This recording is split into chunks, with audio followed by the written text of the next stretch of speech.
The path to purpose is people talk about the path to purpose as if it's this up and down thing. And emotionally it is, but really it's a straight path, straight up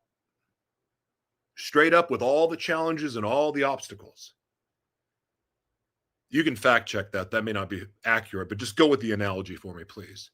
Because sometimes we try to go to the left to avoid it, go to the right to avoid it. But eventually we circle right back into the giant. It's much, much easier to take it head on. And I believe in my own experience where I became closer to God was realizing that I might not be able to handle this on my own, but I believe if I tap into what God created me to be, which requires a connection to our Creator, then I can overcome anything. When I was alone in this very room, by the way, this is the room where I spend most of my time in isolation, at least since last June. There was another room in Minnesota that I was in isolation. This same room is where I spend most of my time. And this is where I also felt the most lonely and isolated. But yet, it's also where I got to hear the truth of who I am, the truth of what's to come, the truth of my relationship with God. Never heard God's voice better than I've heard in this time of isolation. This is where I've learned the joy in suffering.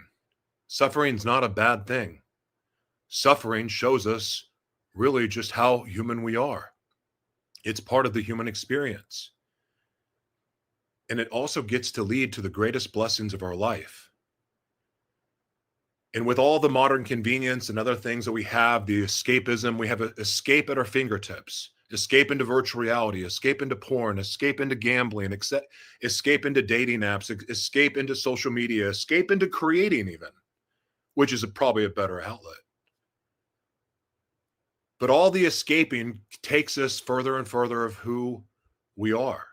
It separates us further from God. It separates us further from our original design. And while I'm all for technology, there's a way to use it as a tool, and there's a way to be enslaved by it. And that's surrendering our own power, surrendering our own self-control to it, surrendering our own self-control to the conveniences that this world offers us. And in my own experience, doing the opposite of what the world does is typically what leads to where I want to go. It's ironic, actually, as I say that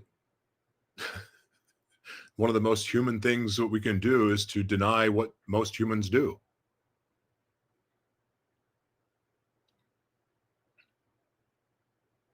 The other thing I feel led to say about humanity is this.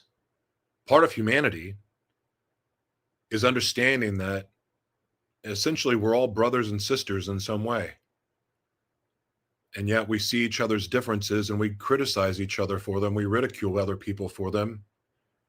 We never give people a fair chance to even know who they are because we judge their attempts of truth. Sometimes the most loving thing we can do is let somebody believe what they think is true long enough for them to get corrected on their own. Because typically no opinion that we have, no opinion that we can share is actually going to ever really change someone's mind. Change comes from within. Change comes from a prompting. Sometimes change comes from a swift kick in the nuts. I'm stubborn enough that God has to kick me in the nuts most of the time to get me to go, oh, okay, I get it now. I'm fresh out of nuts to be kicked, though. I'm done learning the hard lessons and instead tending just to listen the first time.